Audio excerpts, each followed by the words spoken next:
నిన్నే ఇష్టపడ్డాను పార్ట్ 12. రాత్రి 7:05 డోర్ చప్పుడు అవుతుంటే వెళ్ళి డోర్ ఓపెన్ చేస్తుంది సంగీత. ఎదురుగా కిరణ్. హాయ్ అంటూ ఇంట్లోకి అడుగు పెడుతున్న కిరణ్ను అడ్డుపడుతుంది సంగీత. ఇప్పుడు టైం ఎంత? సంగీత అంటుంది. 7:05. అయితే ఏంటి? నీకు నేను ఏమని చెప్పాను? 7 గంటల తర్వాత 1 సెకండ్ అయినా నువ్వు ఇంట్లోకి రావటానికి వీల్లేదని చెప్పాను కదా. అది రేపటి నుంచి కదా. నువ్వు ఎప్పుడైతే అగ్రిమెంట్ మీద సైన్ చేశావో అప్పటి నుంచి స్టార్ట్. కనుక నువ్వు ఇంట్లోకి రావటానికి నేను ఒప్పుకోను. లేట్ అయింది 5 నిమిషాలే కదా. అదేదో 5 గంటలు లేటుగా వచ్చినట్టు బిల్డప్ ఇస్తున్నావు. సంగీత కిరణ్ వైపు చూస్తుంది. సారీ, ఇంకెప్పుడు అనను. ఈ ఒక్కసారి క్షమించి లోపలికి రానివ్వవా ప్లీజ్? నేను క్షమించను అని డోర్ వేస్తుంది సంగీత. ఎంట్రీనే గెట్అవుట్తో స్టార్ట్ అయింది. ఇంకా ఫ్యూచర్ ఎలా ఉంటుందో అనుకుని అక్కడే మెట్ల మీద కూర్చుంటాడు. కొంచెం సేపు తర్వాత కిరణ్కి ఆకలిగా అనిపిస్తుంది. అబ్బా ఆకలేస్తుంది. ఈ రాక్షసి అన్నం పెడుతుందో లేదో. స్విగ్గీలో ఆర్డర్ చేసుకుందామని ఫోన్ ఓపెన్ చేస్తాడు. ఛార్జింగ్ అయిపోయి ఉంటుంది. అబ్బచ్చా ఛార్జింగ్ అయిపోయింది. ఇది ఒప్పుకుంది అనే సంతోషంలో దీని గురించి పట్టించుకోలేదు అనుకుని అలాగే ఉంటాడు. గంట తర్వాత డోర్ తీస్తుంది సంగీత. కిరణ్ సంతోషంగా సంగీత దగ్గరకు వచ్చి, నాకు తెలుసు బంగారం, నువ్వు చాలా మంచిదానివని అని ఇంట్లోకి వెళ్తున్న కిరణ్ని ఆపి తన చేతిలో అన్నం ప్లేట్ పెడుతుంది. అలాగే ఒక బ్లాంకెట్ తెచ్చి తన చేతికి ఇస్తుంది. ఏంటిది? నేను నువ్వు అనుకునేంత రాక్షసిని ఏమీ కాను. అన్నం తిని నిద్రపో అని లోపలికి వెళ్ళబోతుంది. బయట దోమలు కుడతాయేమో. ఇది ఎండాకాలం, దోమలు ఉండవు. ఇది అసలే జూన్ నెల. ఎప్పుడు వర్షం పడుతుందో తెలియదు. బయట చూడు ఎలా ఉంది, వర్షం పడుతుందేమో అని కన్విన్సింగ్గా మాట్లాడతాడు. ఒక్కసారి వర్షంలో తడిస్తే మొలకెత్తవులే అని ఇంట్లోకి వెళుతుంది సంగీత. ఈ తింగర దానికి ఎంత చెప్పినా వేస్ట్ అనుకుని అన్నం తిని పడుకోవటానికి ఉపక్రమిస్తాడు. సంగీత మళ్ళీ వస్తుంది. ఏంటి మళ్ళీ వచ్చావు? మనసు మార్చుకున్నావా? అదేం లేదు కానీ నీకు కొంచెం పని చెబుదామని వచ్చాను. ఏంటో అది అని దీర్ఘం తీస్తాడు. నువ్వు ప్రతిరోజు ఉదయం 4 గంటలకు లేవాలి. ఏంటి 4 గంటలకా అని నోరు తెరుస్తాడు. అవును 4 గంటలకే. నువ్వు లేచి కసు ఊడ్చి కళ్ళాపు చల్లి ముగ్గు పెట్టాలి. ఆ తర్వాత అంట్లు తోమి బట్టలు ఉతికి బాబుకి స్నానానికి వేడి నీళ్లు పెట్టాలి. అందరికీ టిఫిన్ రెడీ చేయాలి. అవి విన్న కిరణ్కు కళ్ళు తిరుగుతున్నట్లు అనిపిస్తుంది. ఇవన్నీ చేయాలా? అప్పుడే అయిపోలేదు, ఇంకా ఉన్నాయి. వద్దు తల్లి, వీటికే కళ్ళు తిరుగుతున్నాయి. మిగతావి చెబితే పైకి పోతానేమో, తర్వాత చెబుతాలే. సరే నీ ఇష్టం అని ఇంట్లోకి వెళుతుంది సంగీత. ఈరోజు నాకు సెక్యూరిటీ గార్డ్ డ్యూటీ తప్పేలా లేదు అనుకుని పడుకుంటాడు కిరణ్. ఉదయం 4:30 సంగీత నిద్రలేస్తుంది. వీడు లేచాడో లేదో చూద్దామని తలుపులు తెరుస్తుంది. కిరణ్ హాయిగా నిద్రపోతూ ఉంటాడు. అబ్బా ఎంత బాగా నిద్రపోతూ ఉన్నావు, ఉండు నీ పని చెబుతా అని మగ్గుతో నీళ్లు తెచ్చి కిరణ్ మీద పోస్తుంది. నీళ్లు పడగానే కిరణ్ ఉలిక్కిపడి లేచి కూర్చుంటాడు. నాకేమైంది? నేనెందుకు ఇలా తడిసిపోయాను? నీళ్లు పోశాను, అందుకే తడిచిపోయావు. కిరణ్ ఆవేశంగా, నీళ్లు పోసావా? ఎందుకు అంటాడు. ఒకసారి టైం చూడు ఎంతయిందో. నీకు నేను రాత్రి ఏమని చెప్పాను? పొద్దున్నే లేచి పనులు చేయమన్నాను కదా. గుర్తుందిలే అని పైకి లేస్తాడు. ఇదిగో ఈ చీర కట్టుకో. ఎందుకు? నువ్వు పని చేయటం ఎవరైనా చూస్తే నీ పరువు పోతుంది. ఆ అబ్బాయి పని చేయటం ఏంటని నిన్ను ఇంకోలా అనుకుంటారు, అందుకే. మా తల్లే, నీది ఎంత మంచి మనసు. నా పరువు గురించి ఆలోచిస్తున్నావు అని మొట్టికాయలు విరుస్తాడు. నీ మంచితనం చూస్తే ఏదైనా నీళ్లు లేని బావిలో దూకాలనిపిస్తుంది నాకు. నన్ను తర్వాత పొగుడుదువులే కానీ ముందు చీర కట్టుకుని బయట పని చేయి. ఎలా కట్టుకోవాలి? 2 రౌండ్లు చుట్టుకుని కుచ్చులు పోసుకుని బయట వేసుకో, సరిపోతుంది. ఏంటి మళ్ళీ చెప్పు. ఈసారి నిదానంగా చెబుతుంది. నా వల్ల కావట్లేదు కానీ నువ్వే కట్టి చూపించు. రేపటి నుంచి నేనే కట్టుకుంటా. సరేనని కిరణ్కు చీర కడుతుంది. కిరణ్ ఎలాగోలా బయట కసు ఊడ్చి నీళ్లు చల్లుతాడు. ఇదిగో ముగ్గువేయి అని ముగ్గు పిండి ఇస్తుంది. నేనా? నువ్వు కాక మరి నేనా? కొంచెం సేపటి తర్వాత సంగీత వస్తుంది. ఏంటి ఇంకా బయట పనే చేస్తున్నావు? మిగతావి ఎప్పుడు చేస్తావు? వెళ్ళి అంట్లు తోము. యువరాణి గారు ఇంకా ఆర్డర్ వేయలేదని అనేసి అక్కడి నుంచి కోపంగా లోపలికి వెళతాడు కిరణ్. సంగీత, సంగీత, రాజారావు పిలుస్తాడు. ఏంటి నాన్న పిలుస్తున్నారు? ఈ ముగ్గు ఎవరమ్మా వేసింది? మనుషులు ఇంట్లోకి రావాలా లేక ఇటునుంచి ఇటే పారిపోవాలా? ముగ్గును చూసిన సంగీతకు నవ్వు ఆగదు. కిరణ్, సుమ వీళ్ళు మాటలు విని బయటికి వస్తారు. ఏమైంది? కిరణ్ అంటాడు. ఈ ముగ్గును చూడు ఎవరు వేశారో కానీ అసలు ముగ్గు ఉన్నట్లు ఉందా అని దాన్ని తిడుతూ ఉంటాడు. కిరణ్ ఫేస్ చిన్నబోతుంది. సంగీత అలాగే పడి పడి నవ్వుతూ ఉంటుంది. కిరణ్ సుమను చూసి, నువ్వు కూడా ఏదో ఒకటి అంటావుగా అను అంటాడు. థ్యాంక్స్ కిరణ్ గారు.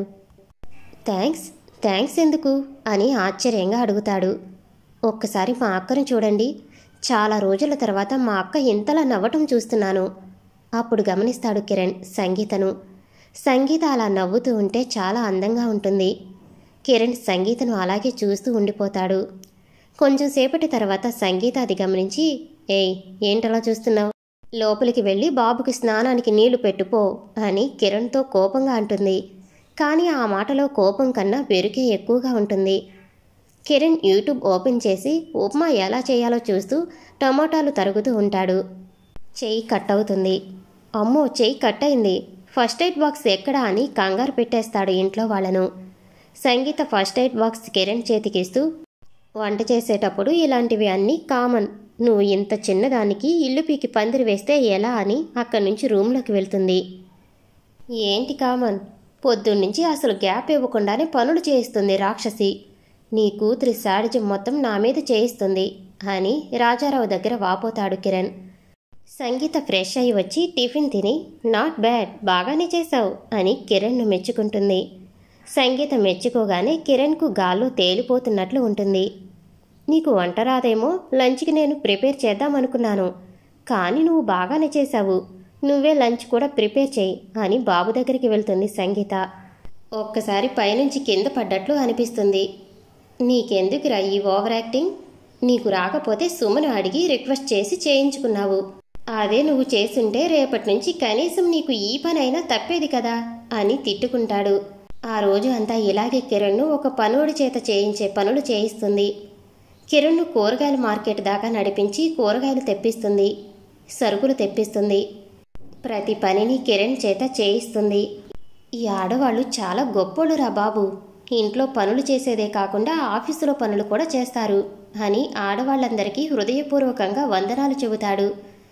ఇక్కడ జరిగేవి అన్నీ ఎప్పటికప్పుడు అరవింద్కు చెబుతూ ఉంటుంది సుమ. ఆ రోజు సండే కావటంతో సంగీత, కిరణ్ ఇద్దరూ ఇంట్లో ఉంటారు. కిరణ్ ల్యాప్టాప్లో వర్క్ చేసుకుంటూ ఉంటాడు. సంగీత కిరణ్ దగ్గరికి వచ్చి, నేను బయటికి వెళ్తున్నాను, నీకేమైనా అర్జెంట్ పని ఉందా అని అడుగుతుంది. తనతో పాటు బయటకు రమ్మంటుందేమోనని కిరణ్ అర్జెంట్ వర్క్ ఉన్నా, అబ్బే నాకేం పని లేదు, ఖాళీగానే ఉన్నాను అని అంటాడు. ఏదో వర్క్ చేస్తున్నట్లు ఉన్నావు? ఇదేం అర్జెంట్ వర్క్ కాదు, ఖాళీగానే ఉన్నాను కదా అని చేస్తున్నాను. అవునా, నిజంగా ఏమీ లేదు కదా? ఏమీ లేదు, నువ్వు చెప్పు ఏంటో అంటాడు. ఒక్కసారి ఇల్లు మొత్తం చూడు, బూజు ఎలా ఉందో. నువ్వు ఏమీ అనుకోకుండా కొంచెం అది క్లీన్ చేస్తావా?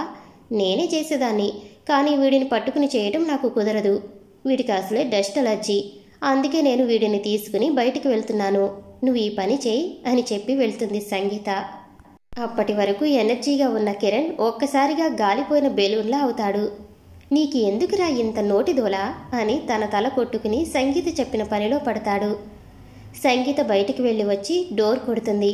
కిరణ్ తలుపు తెరిచి ఇల్లు తుడిచే కర్రతో కొట్టేవాడి ఫోజులో ఉంటాడు. ఏంటి, నన్ను చంపేద్దామనుకున్నావా నువ్వు? లేదు లేదు, నేను నువ్వు అనుకోలేదు. ఎవడొకడు వచ్చి అవి కొనండి ఇవి కొనండి అని విసిగిస్తుంటే చిరాకు వచ్చి అని నసుకుతూ తనతో పాటు వచ్చిన వాళ్ళను చూస్తాడు. ఎవరమ్మా, పనబ్బాయా? సీత అంటుంది. కాదు ఆంటీ, మీ అబ్బాయి. ఏంటి, మా కిరణ్ అని షాక్ అవుతుంది. కిరణ్ ఇప్పుడు చూడటానికి ఎలా ఉన్నాడు అంటే, తలపైనంతా బూజుతో, చెమట వల్ల తడిసిన బట్టలతో, ఒంటి నిండా దుమ్ముతో, ఒక చేతిలో పరక మరొక చేతిలో ఇల్లు తుడుచుకునే కర్ర పట్టుకుని మోకం పీక్కుని పోయి చాలా చండాలంగా ఉంటాడు. కిరణ్, నువ్వేనా? సీత అడుగుతుంది. అవునమ్మా నేనే అంటాడు. ఏంట్రా ఈ వాలకం, చండాలంగా, వెళ్ళి స్నానం చేసిరాబో అని కిరణ్ను కసురుకుంటుంది సీత. ప్రతాప్ సీతతో వీడికి తగ్గ పిల్లే దొరికింది, వీడిని ఒక ఆట ఆడుకుంటున్నట్లు ఉంది అని నవ్వుతాడు. కిరణ్ వాళ్లతో కొంచెం సేపు కబుర్లు చెప్పి పంపించేస్తాడు. సంగీత, ఇదేం బాగోలేదు. ఏంటి? నువ్వు మా అమ్మ నాన్నను తీసుకురావటం. హలో మిస్టర్, నేనేం తీసుకురాలేదు. నన్ను గుడిలో చూసి పలకరించి ఇంటి దగ్గర డ్రాప్ చేస్తాము అంటే కాదనలేకపోయాను. ఇంటికి వచ్చిన వాళ్లను లోపలికి పిలవకపోతే బాగుండదని పిలిచాను. నువ్వు ఆ అవతారంలో ఉంటావని నేనేమైనా కలకన్నానా అని కిరణ్ని దబాయించి మాట్లాడుతుంది. కిరణ్కు ఏం మాట్లాడాలో తెలియక సైలెంట్ అయిపోతాడు. కిరణ్ రాత్రంతా మేలుకుని ఆఫీస్ వర్క్ చేస్తాడు. వీడేంటి రాత్రంతా మేలుకుని మరీ పనిచేస్తున్నాడు? అది అంతా ఇంపార్టెంటా అనుకుని ఒక ప్లాన్ ఆలోచిస్తుంది. ఇప్పుడు నేను ఇది డిలీట్ చేస్తే వీడు నన్ను ఖచ్చితంగా కొడతాడు లేదా తిడతాడు. అప్పుడు నీ లిమిట్ క్రాస్ చేశావని గొడవ పెట్టుకుని వీడిని ఇక్కడి నుంచి పంపించేస్తాను అనుకుంటుంది. కిరణ్ ఫ్రెష్ అవటానికి రూమ్లోకి వెళ్ళగానే దాన్ని డిలీట్ చేస్తుంది. కిరణ్ ఫ్రెష్ అయి వచ్చి ప్రాజెక్టుకు సంబంధించిన డీటెయిల్స్ శరత్కు పంపించాలని మెయిల్ చెక్ చేస్తే కనిపించదు. కిరణ్కు చాలా కోపం వస్తుంది. ఆ పని సంగీత చేస్తుంటుందని అనుకుని మళ్ళీ తన పనిలో నిమగ్నం అవుతాడే తప్ప సంగీతను ఏమీ అనడు. 2 రోజులు ఇంటి పని ప్రాజెక్టు పనిలో పడి తిండి కూడా సరిగ్గా తినడు. సంగీత అది గమనించినా తనకు ఏం పట్టనట్లు ఉంటుంది. ప్రాజెక్టు కంప్లీట్ చేసి శరత్కు మెయిల్ పెడతాడు.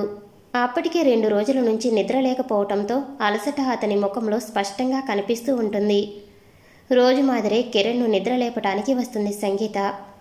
ఎంత లేపినా కిరణ్ లేవకపోవటంతో ఏంటి పిలవగానే లేస్తాడు కదా, ఈరోజేంటి ఎంత పిలిచినా పలకటం లేదు అని అతని ఒంటి మీద చేయి పెడుతుంది. కిరణ్ ఒళ్ళు చాలా వేడిగా ఉంటుంది. అయ్యో జ్వరం వచ్చినట్లు ఉంది అనుకుని డాక్టర్ను ఇంటికి పిలిపించి చెక్ చేయిస్తుంది. స్ట్రెస్ ఎక్కువ అవటం వల్ల జ్వరం వచ్చిందని, కంగారు పడాల్సిన అవసరం లేదని, ఈ టాబ్లెట్లు గంటకు 1 వెయ్యమని మందులు రాసిచ్చి వెళతాడు. సంగీతకు చాలా గిల్టీగా ఉంటుంది.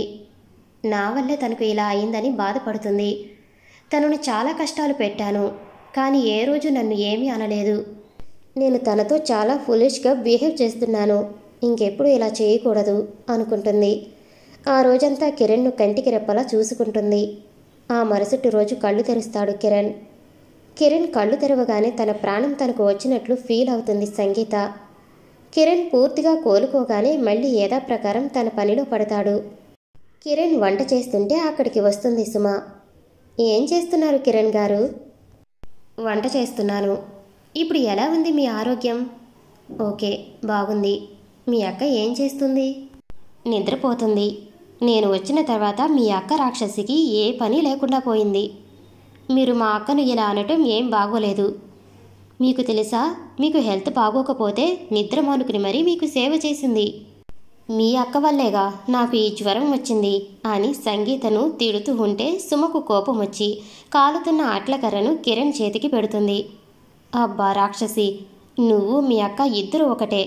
అది నాతో పనులు చేయిస్తున్నట్లు నువ్వు నా తమ్ముడితో చేయించావో వాడు ఒకరోజు కూడా ఉండడు, ముందే చెబుతున్నా అంటాడు.